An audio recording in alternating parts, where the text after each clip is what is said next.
What if you could teach your SharePoint site to do the things you do every week, the same way, every time, without you having to re-explain it?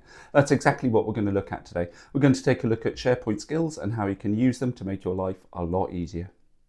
By the end of this video, you'll know what a skill is, why you'd use one, and I'll also take you through a demo of building a couple of these lives, along with a little tip and trick which will make your end users' lives even easier. So you know the deal. Let's head on over to the computer and take a look.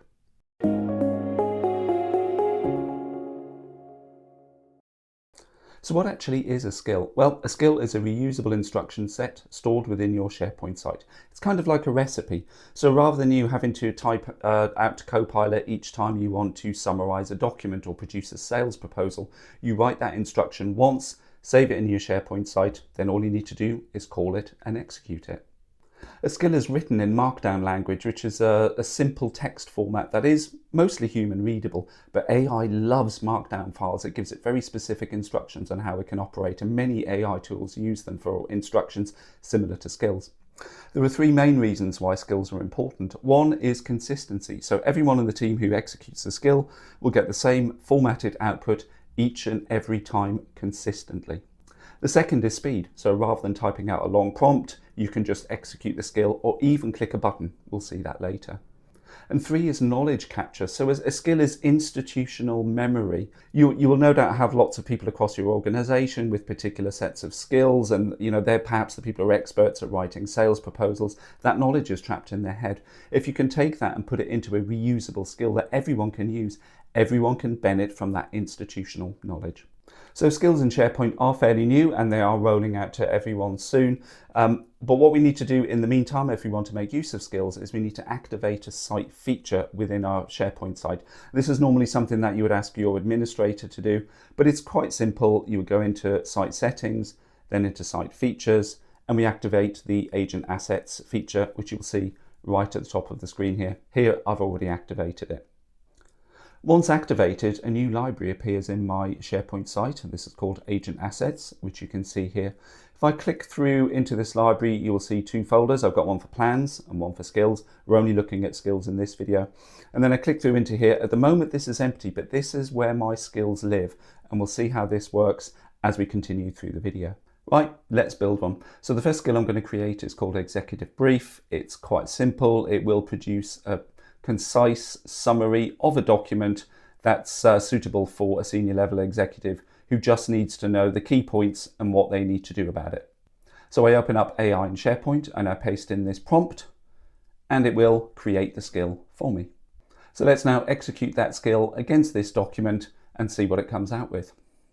This is actually quite a large document, and it's done a really good job here of summarizing and condensing everything down into the points that I mentioned within the skill. This is exactly the kind of thing you would present to a senior leader who probably doesn't have the time to sit and wade through a 40, 50, 60 or even larger document. So let's have a look in the background and see what SharePoint has actually done. So if I navigate through into my Agents Assets folder, you can see I can browse through skills, and it's created a folder called Executive Brief. Click through into there and we have a file called skill.md. You'll see that skill is in capitals. Now this name is very important. Each skill must live within its own folder, and it must be called skill.md, and skill must be in capitals. If I open the file, we will see SharePoint's Markdown editor. On the left hand side we've got the kind of more codey view, and on the right hand side the more human readable preview. But even the code view is perfectly readable to a human being. There are just extra formatting marks in there that make things bold. AI loves these kinds of things. It really does gain a lot of value from reading through the Markdown files. You can see the instructions here are fairly simple, but if I wanted to make changes, I could make them here. I could tweak the prompts. I could make it shorter. I could make it longer. I could give it more specific instructions. Then all I need to do is save the file, and then that's available to everyone who is executing that skill. That's a massive win for consistency. If you're enjoying this video, why not leave a like and a comment? Subscribing would also be useful. It really is the best way to let the YouTube algorithm know that you appreciate our content, and to get it out to other people just like you, people who want to make the most out of their Microsoft 365 investment. And if you are struggling with anything Microsoft 365 related, SharePoint, Teams, OneDrive, Copilot, security, anything at all, then head on over to our website at iglootech.com. It is linked down in the description. Fill out that contact form and we'd love to talk to you. Next, let's take a look at a more advanced skill. So scenario here is I want to be able to critique and review documents against a defined set of criteria that my organization has set. So here's a skill file that I prepared earlier. You can see this is quite lengthy. There's a lot of instructions and detail in here. So this skill will analyze my document and it will output its findings in a precise and specified format. It will look at the content for accuracy, it will give it a risk score, it will make suggestions, and right there at the bottom, it will even give me a top 5 priority changes that I should make to the document. Now, if you'd like to try this yourself, but this all looks a little bit overwhelming, don't worry, I have put the full text of this skill in the video description, so feel free to copy it. You're welcome.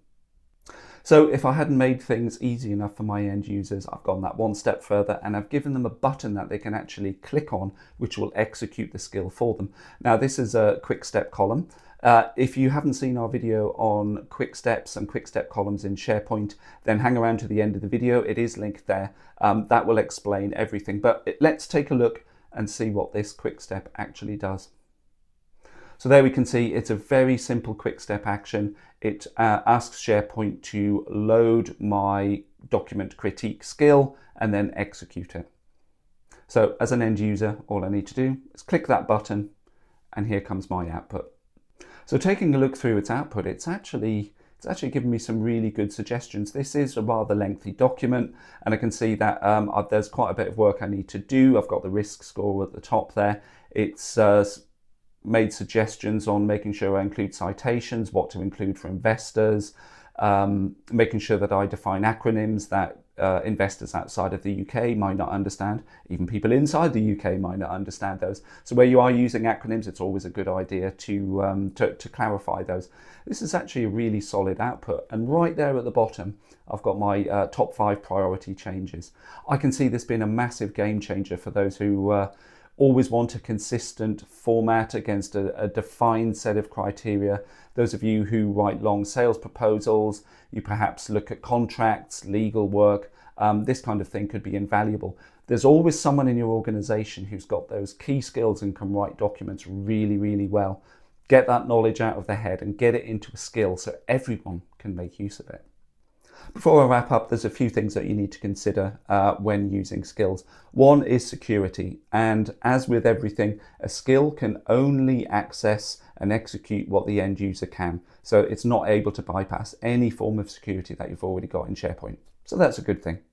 Number 2 is test your skills. And when you've tested your skills, test your skills again. It's really important that you do run these through thorough tests just to make sure that that output is consistent before releasing them to end users. And if I did mention it before, test your skills before you release them. 3, don't over-engineer.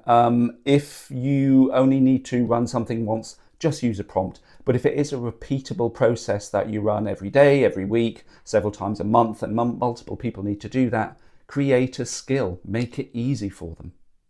So we're really excited about the SharePoint AI skills here at Igloo for 3 main reasons. First is speed.